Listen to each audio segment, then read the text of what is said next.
Continuar con el segundo tema de la serie Convicciones, la serie que hemos venido abordando a partir de noviembre, la cual se basa en un estudio que estamos haciendo acerca del libro de Primera de Juan. Hoy quiero hablarles de un tema muy interesante que tiene por título que tal vez es muy conocido para muchos de ustedes. Es el título de una película que para lo mejor la mayoría los hizo llorar, les hizo desgarrar el corazón y que más de una lágrima les salió por los ojos. El título de la enseñanza que quiero compartir con ustedes el día de hoy es El milagro en la celda 7.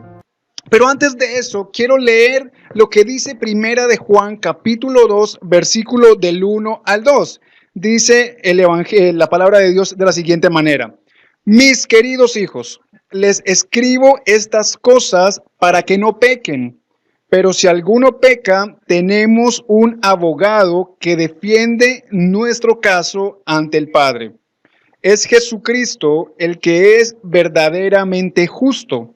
Él mismo es el sacrificio que pagó por nuestros pecados, y no solo los nuestros, sino también los de todo el mundo. Allí donde tú estás, me gustaría que me acompañaras por un momento a orar. Vamos a pedirle al Espíritu Santo que sea hablando a nuestro corazón de una manera especial y que pueda el Espíritu Santo atravesar nuestra mente y nuestro corazón y ayudarnos a entender y a practicar lo que el día de hoy, como decían Vanessa y Heraclio, va a ser una bomba, va a ser algo que va a cambiar nuestras vidas, porque es un mensaje que viene directamente del corazón de Dios. Padre, en el nombre de Jesús te doy gracias por tu presencia. Gracias, Señor, porque podemos compartir con personas a las cuales amamos. Gracias porque nos das el privilegio y el honor de compartir tu palabra a través de los mecanismos disponibles para ellos, Señor. Te doy gracias porque sé que hoy es un día especial en donde tu palabra hablará a nuestro corazón. En el nombre de Jesús, amén.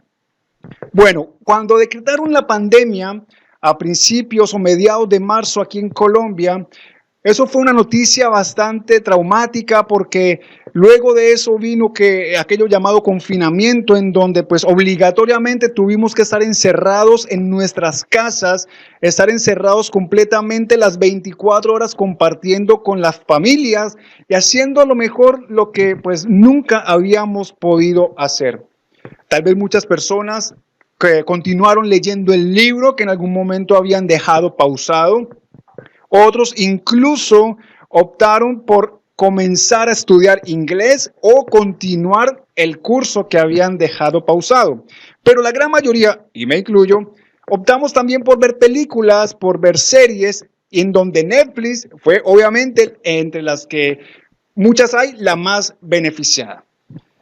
Y es en esta serie, en donde podemos ver una película que marcó ese tiempo de pandemia. Por lo menos aquí en Latinoamérica marcó una temporada de pandemia que nos hizo desgarrar el corazón. Es una película que, como el título de la enseñanza se llama así, El milagro en la celda 7. Es una película que no es de Hollywood. Sus actores no son grandes actores de reparto. Ni siquiera la película se desarrolla en Estados Unidos, ni en alguna parte de este lado del mundo. Incluso su idioma no es ni siquiera el inglés. Sin embargo, fue una de las películas más referenciadas, fue una de las películas que más impactó nuestra vida y que a muchos de nosotros nos llevó a reflexionar acerca de la esperanza luego de un camino tormentoso. Esta película narra la historia de un padre, de cómo ese amor hacia su hija trasciende las barreras de lo físico, trasciende las barreras de lo circunstancial. Este hombre, un enfermo mental completamente desinhibido de sí mismo, cuya mente era la mente de un niño, su nombre era Mehmet y su hija se llamaba Ova. Este hombre, cuya película pues viene a representar una historia de amor entre un padre y su hija, se hace en una parte de Turquía y su idioma es el turco. Cuando uno comienza a entrarse en la historia de esta película y a ver cómo se desarrolla, el principal objetivo es mostrar que después de un camino oscuro, siempre hay una esperanza. Este hombre fue acusado injustamente de haber asesinado a una niña. Este hombre fue puesto en la cárcel, separado de su mamá, separado de su hija. Fue sometido a una cantidad de tratos malévolos. Hubo un comandante del ejército que se ensañó contra él, le hizo la guerra imposible y quiso matarlo porque era el papá de la niña que había fallecido, que realmente él no fue quien la asesinó, fue un accidente. Pero toda la historia transcurre de una manera en donde este hombre lucha por recuperar a su hija. Pero eso no es todo, también podemos ver al final de la película, no se la voy a espolear, pero los invito a que la vean. Pero al final de la historia podemos ver algo muy, muy significativo. Cómo este hombre que estaba destinado a morir porque aquel tipo de delitos por los cuales él había sido acusado era meritoria la pena de muerte. Pero hubo un hombre que ocupó su lugar. Hubo un hombre que murió ofrendando su vida en lugar de Mehmet. Y sabes, tal vez muchos hoy en día son como Mehmet. Están presos en una cárcel que tal vez no sea física, pero sí a lo mejor es emocional. Muchos hoy en día están presos de una manera por una causa injusta, porque a lo mejor las heridas que hay en el corazón las produjo alguien a los cuales les abrimos nuestra mente, nuestro corazón, les abrimos nuestra vida y de manera inesperada estamos ahora mismo presos en una cárcel de la cual no podemos salir y estamos condenados al fracaso, destinados a no tener futuro. Como Mehmet, muchos de nosotros hemos atravesado muchas etapas de nuestra vida en donde nos hemos enfrentado a situaciones en donde la gente nos humilla, en donde muchas personas se burlan de nosotros, en donde nadie da un peso por nosotros e incluso nos llegan a por debajear porque creen que en nosotros no hay ninguna capacidad, que no hay esperanza, que para nosotros no hay un futuro que podamos construir. Pero ¿sabes? Hoy en día el sistema, la sociedad nos ha vendido un estereotipo de felicidad que se basa en tener, que se basa en adquirir posesiones, que se basa en tener títulos, que se basa en tener millas de viaje, que se basa en tener ropa de marca, que se basa en tener muchas cosas, pero realmente no han podido obtener el amor y el corazón que quisieran tener. Vemos como muchos artistas hoy en día que tienen millones de seguidores en Instagram, millones de seguidores en Facebook, millones de reproducciones en YouTube y en otras plataformas de streaming, son personas que hoy lo tienen todo, sin embargo están vacíos. Tienen problemas emocionales en donde están presos de una depresión. Presos de situaciones a las cuales ellos quisieran salir y que estoy completamente convencido de que ellos preferirían dejar sus millones y dejar sus posesiones para ser libres de la prisión en la cual ellos están presos el día de hoy y que también a lo mejor tú que me estás viendo también puedes estar preso en una situación similar. Pero sabes, hay una buena noticia. Hay una excelente noticia. Así como en la película un hombre ofrendó su vida por salvar la de Mehmet, hubo un hombre hace miles de años. Un hombre que tomó una decisión que cambió el mundo. Una decisión de locos, una decisión ilógica, una decisión que tal vez ninguno de nosotros es capaz de tomar. Un hombre que fue capaz de ir hasta la celda en la que estábamos y con una mirada de amor en sus ojos dijo, aquí vengo, voy a estar en tu lugar. Por eso cuando leíamos al principio de Primera de Juan, el escritor de este pasaje está diciendo que la intención con la cual él escribió esto es para que la gente no pecara. Pero si en caso tal llegásemos a pecar, ya tenemos a un abogado llamado Jesucristo. Un hombre que se entregó a sí mismo sin necesidad de esperar nada a cambio. No necesitamos salir a buscar a un abogado. Ya cuando hemos pecado, tenemos a un abogado que nos busca a nosotros. No necesitamos ir a vender nuestras posesiones para pagar la función o la labor que este abogado va a hacer. Ese abogado ya ofrendó su propia vida y nos dio a nosotros su vida para darnos vida. ¡Wow! Eso es maravilloso porque entonces podemos ver que esa decisión que cambió el mundo no es una decisión cualquiera. No es una decisión simplemente que se toma basado en el emocionalismo o que cualquiera pudiese a lo mejor delegar en otros. Dice la Biblia que Él mismo se entregó a sí mismo como pago por nuestros pecados y por los de todo el mundo. Entonces no hay exclusividad. El amor y el sacrificio de Dios no es para unos pocos, no es para una iglesia llamada fulana de tal, no es para una denominación llamada fulana de tal, no es para un lugar estratégicamente ubicado en el planeta Tierra, es para todos aquellos que queramos aceptar el mensaje que Jesús vino y nos dio vida y nos dio libertad. Y sabes, Jesús nos amó de una manera que pareciera de ciencia ficción. Un amor tan loco que cuando Él llegó a la puerta de nuestra celda, nos miraba y llegó con un vestido nuevo. Una ropa completamente distinta a nuestro uniforme de reo, a nuestro uniforme de presos, y nos dijo, ¿sabes? Sal de ahí. Sal porque quiero darte libertad. Yo voy a ocupar tu lugar. Yo voy a tener tu uniforme de prisionero. Y sabes, ese uniforme que teníamos nosotros de prisionero, a Él le queda perfectamente. ¿Por qué? Es como si tuviésemos la misma contextura. Porque Él sabe lo que tú y yo somos y Él sabe cómo llenar los vacíos de nuestro corazón.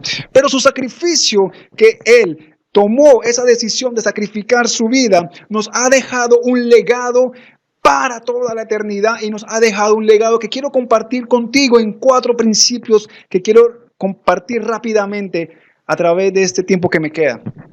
Y el primer principio es que Jesús nos ha dejado un legado de esperanza. Vuelvo y reitero lo que leí al principio. Dice, mis queridos hijos. Juan estaba diciéndole hijitos a la gente a la cual escribía. Él amaba a las personas como un padre ama a sus hijos. Y si este hombre, aun siendo un ser humano con imperfecciones, con debilidades, amaba a las personas de una manera tan paternal, Dios también te ama de una manera paternal. Él quiere lo mejor para ti. Y por eso dice, les escribo estas cosas para que no pequen. Pero si alguno peca, tenemos un abogado que defiende nuestro caso ante el Padre. Es Jesucristo el que es verdaderamente justo. Él mismo es el sacrificio que pagó por nuestros pecados y no solo por los nuestros, sino también por los de todo el mundo. Entonces nos ha dejado un legado de esperanza para decirte a ti que eres un hijo muy amado por Dios. Eres una hija amada por Dios. Que lo que hizo Jesús en la cruz para tomar tu lugar, ese milagro en la celda número 7, que tal vez en tu vida es en la celda de tu corazón, ese milagro es que te da paz, ese milagro que te dice que eres un hijo y una hija muy amada por Dios. Este abogado llamado Jesús está ahí antes de que tú lo busques. Este abogado que está ahí, no necesitas tú llamarlo e invocarlo para que Él acuda. No, porque Él ya vio lo que sucedió y llega ante el Padre para defenderte y para decirte, ¿sabes? Mira su corazón. Es una persona que no tenía la intención de pecar. Perdónalo, ayúdalo y vamos a salir adelante. Cristo no delegó ese dolor. Cristo prefirió ser su rostro desfigurado. Cristo prefirió que su cuerpo fuese desnudado. Cristo prefirió que su cara fuese lacerada, escupida e incluso penetrada por unos clavos de una cruz y por los clavos de una corona de espinas. Él pudo, como Rey de Reyes, haber delegado este dolor a otro o simplemente no vivirlo. Sin embargo, Él mismo entregó su vida, entregó su cuerpo para pagar un precio por nuestra libertad. Un precio que únicamente se satisfacía con la muerte de una persona inocente. Así como en la película de El milagro en la celda número 7, estaba destinado que el protagonista iba a morir. Estaba destinado que aquella persona era condenada a morir en la horca, pero hubo alguien que ofrendó su vida. Hubo alguien que se puso literalmente la ropa de Mehmet y la gente creyó que estaban matando a Mehmet, pero estaban realmente crucificando, estaban matando realmente a otra persona. Jesús se puso tu vestido. Jesús se puso tu ropaje de pecado. Y cuando el diablo estaba creyendo que estaba derrotando el mundo, realmente Dios lo estaba derrotando a él, porque la muerte de Jesús, el inocente, el Cordero perfecto, estaba pisoteando su cabeza, como lo prometió Dios en Génesis, que la descendencia de Eva iba a aplastar la cabeza de la serpiente. Y allí en la cruz del Calvario, 3 días después, resucitó aquel que pisoteó para siempre la cabeza de la serpiente, del enemigo de Dios y de los hijos de Dios. Entonces, esta esperanza no está destinada para aquellos que son pentecostales, ni para los bautistas, ni para los presbiterianos. Es para todos, incluso para aquellos que no van a una iglesia, incluso para aquellos que hoy en día están viviendo en pecado. Dios también mandó a su Hijo a morir por ellos. Dios no mandó a su Hijo a morir por los que ya estaban salvos. Él envió a su Hijo a morir por aquellos que necesitan ser salvados. Y sabes, la palabra de Dios nos da una maravillosa promesa en Hebreos capítulo 4 del 15 al 16. Dice, porque no tenemos un sumo sacerdote que no pueda compadecerse de nuestras flaquezas. Otra versión dice debilidades.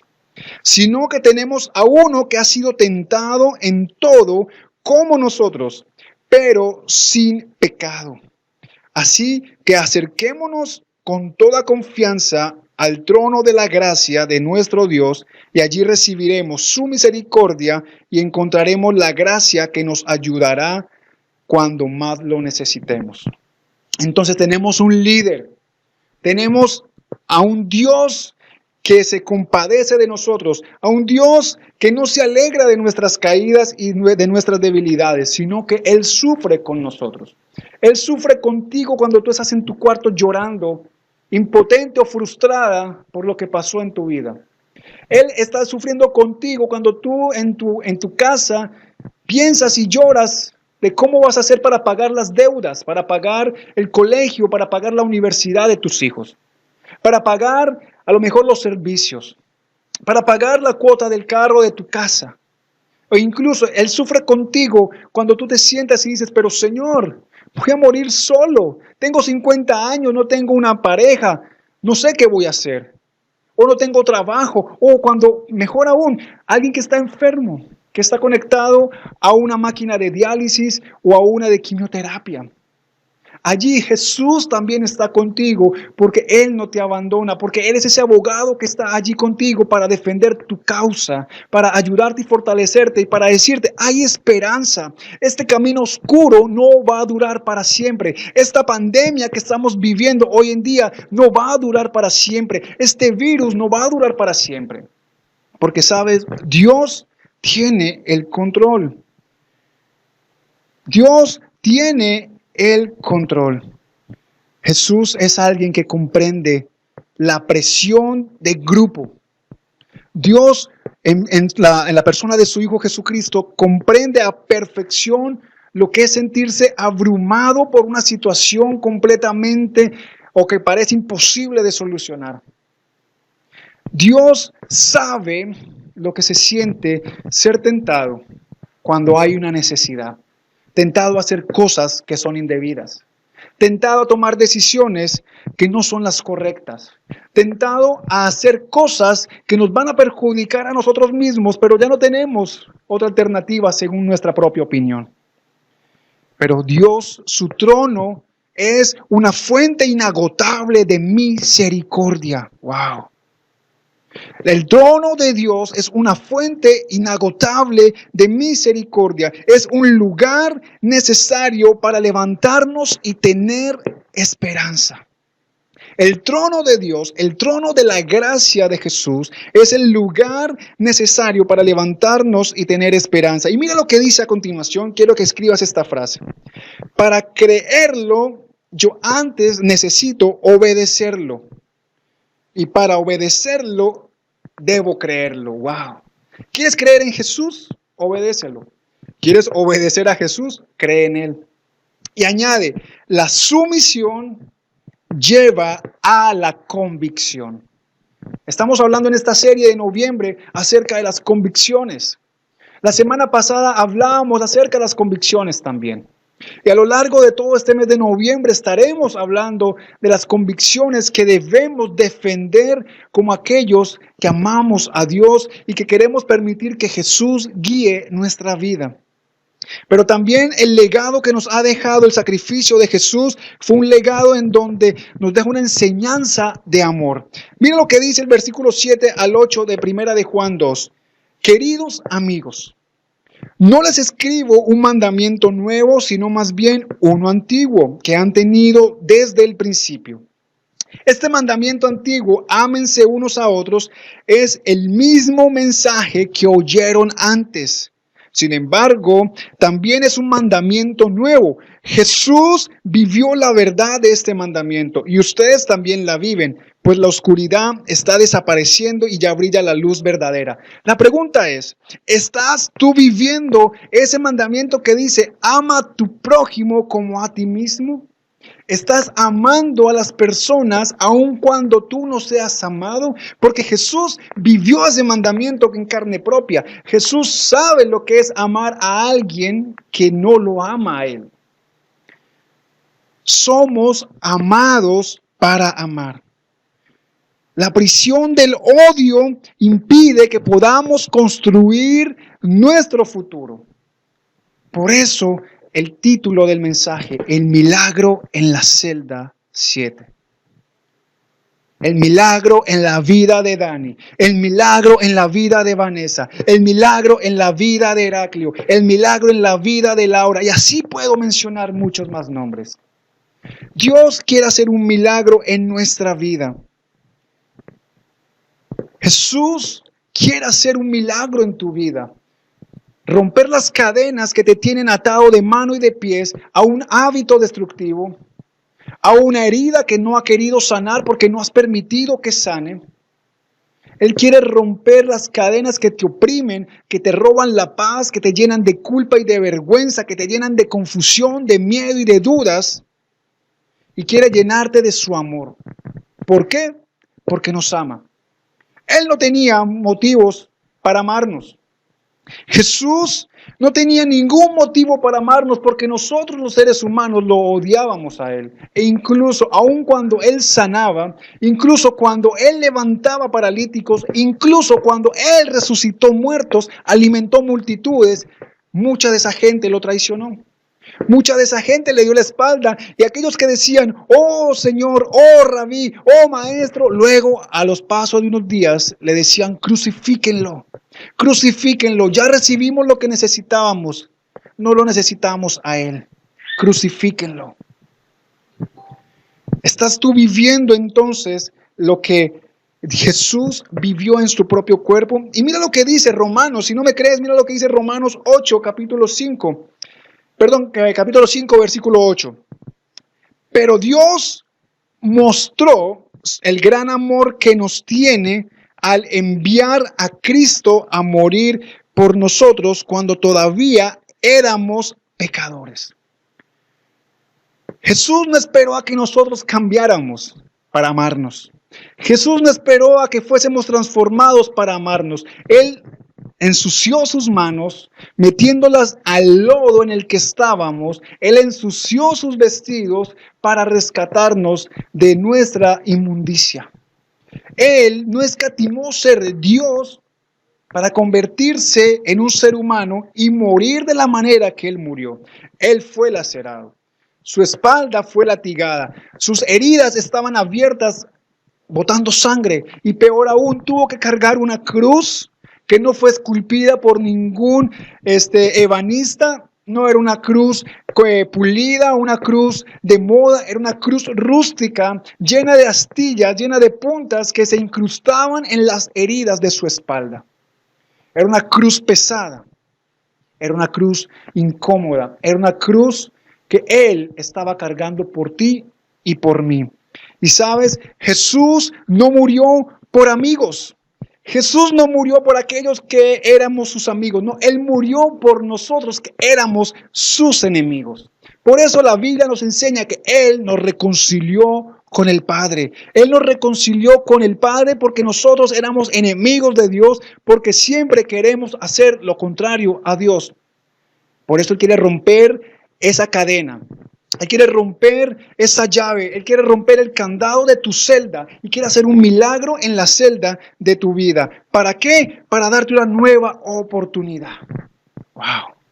Una nueva oportunidad. ¿Oportunidad para qué? Me preguntarás tú.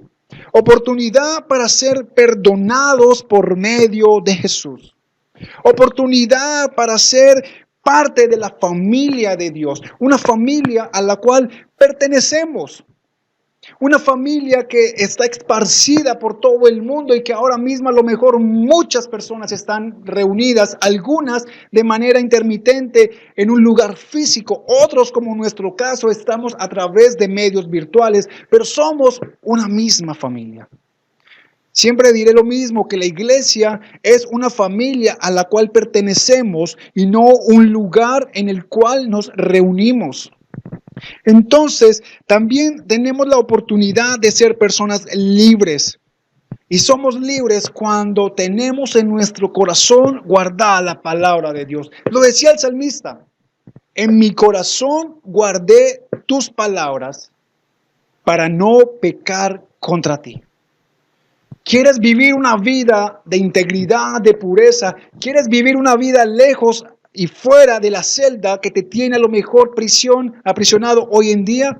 Guarda la palabra de Dios. Obedece la palabra de Dios. Lee la palabra de Dios. Medita, reflexiona en la palabra de Dios. Y te darás cuenta de que tu mente comenzará a ser transformada y comenzará a moldearse de tal manera que puedas entender con más claridad lo que la palabra de Dios dice y te enfrentarás a ti mismo diciendo, wow, yo estaba haciendo esto, yo era ese tipo de persona, pero ahora me doy cuenta que es necesario cambiar. Pero también nos ha dado una oportunidad para defender nuestras convicciones, para defender nuestra fe. Mira lo que dice Lucas capítulo 21, versículo 13.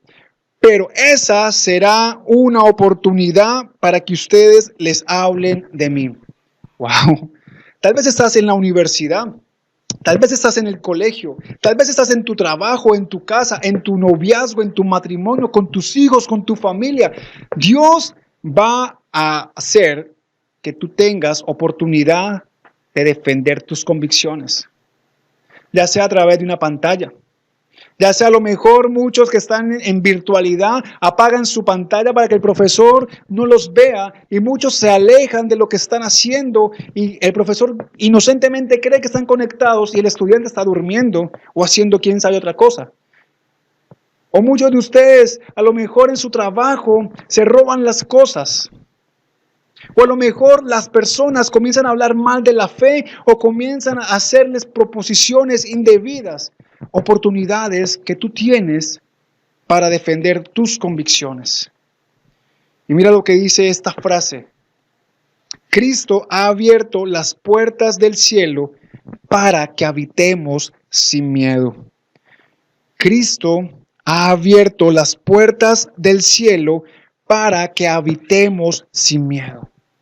Él no quiere que tú habites con miedo. Él quiere que tú vivas tu vida de una manera que le agrade a Él. Y la vida que le agrada a Él no es una vida que nos lleva a esclavitud, es una vida que nos da libertad, una vida que nos abre las puertas de nuestra prisión y que nos permite desarrollarnos conforme al propósito que Él tiene para nosotros, que como lo dice la palabra de Dios, son propósitos de bien y no de mal.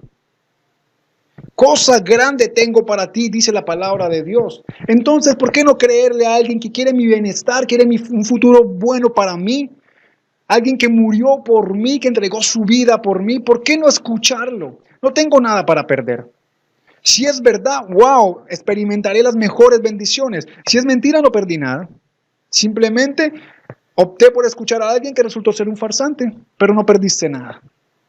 Y como punto número 4, y ya con ese culmino, ese legado que nos ha dejado Jesús con su sacrificio es de una identidad frente al sistema. Algunos lo conocen en algunas versiones como la palabra mundo. Mira lo que dice Primera de Juan 2, versículo 15 al 17. No amen a este mundo, es decir, al sistema, ni las cosas que les ofrece, porque cuando aman al mundo no tienen el amor del Padre en ustedes, pues el mundo solo ofrece un intenso deseo por el placer físico, un deseo insaciable por todo lo que vemos y el orgullo de nuestros logros y posesiones. Nada de eso proviene del Padre, sino que viene del mundo, y este mundo se acaba junto con todo lo que la gente desea. Pero el que hace lo que a Dios le agrada vivirá para siempre. Entonces, el mundo o el sistema en el cual vivimos hoy en día fomenta el individualismo. Es para mí, soy yo, es mis posesiones, son mis cosas, son mi deleite. Pero Dios siempre ofrece el dar sin recibir nada a cambio. Dice la palabra de Dios que es más feliz aquel que da sin esperar nada a cambio. Pero también ese sistema nos habla de que todo es relativo, de que toda verdad es cierta, de que todo lo que yo pueda pensar es cierto, de que todo es relativo en el mundo. Pero la palabra de Dios nos enseña de que solamente existe una verdad. Y esa verdad es Jesús. Jesús no es simplemente un ser humano. Jesús no es simplemente Dios. Jesús es la encarnación de la verdad. Suena algo lógico, suena algo a lo mejor complicado, pero Él es la encarnación de la verdad. Es como si la Constitución colombiana del 91 se convirtiese en un ser humano. Todos sus artículos fuesen vividos por una misma persona. Algo escrito encarnara y tomase vida. La verdad encarnó, como escuchamos en la canción al comienzo. Se hizo hombre por amor. Caminó en humildad y vivió para amarte y para darnos una esperanza. Entonces, ese sistema, aparte de ser individualista y fomentar el relativismo, también fomenta la ambición. Es decir, tengo que tener más, no me puedo contentar, quiero otra cosa. Tengo un celular 4G, pues bueno, quiero ahora un 5G. Tengo un celular de 2 cámaras, ahora quiero uno de 10 cámaras. Tengo un celular iPhone, ahora quiero un iPhone Plus. Ahora tengo un iPhone Plus que, hiper mega plus. Siempre queremos más. Ya no tengo, ya tengo unos zapatos Nike, ahora quiero unos Adidas. Ya yo tengo un carro, ahora quiero 2. Tengo una casa de 1000 metros cuadrados, quiero una de 2000. Eso es lo que el sistema nos vende y lo que el sistema nos dice. Tengan, adquieran, no importa cómo lo hagan, adquiéranlo. Pero sabes, Dios nos enseña de que debemos anhelar lo intangible en lugar de lo temporal.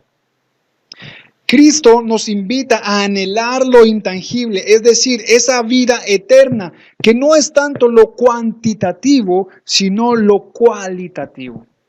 Cuando hablamos de vida eterna no significa tanto la cantidad de años que vamos a vivir en números eternos, sino que habla del tipo de vida que vamos a tener.